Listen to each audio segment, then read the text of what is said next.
παιδιά χωρίς γονείς, όλοι εμείς. Μετά τις 12 στα σπίτια μας γυρνάμε. Τόσοι φίλοι, συγγενείς, κι όμως κανείς.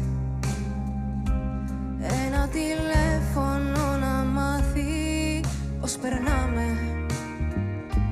Τα παιδιά που συναντώ όταν θα βγω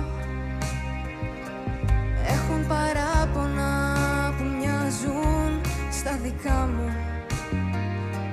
Πίνουν, καπνίζουν κι αγαπούν όπως κι εγώ. Όμως κανένας τους δεν ήρθε πιο κοντά μου.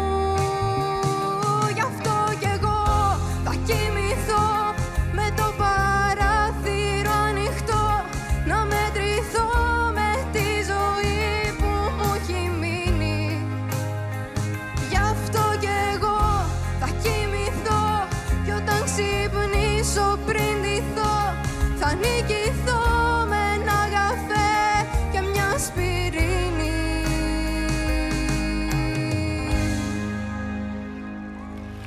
Μπράβο!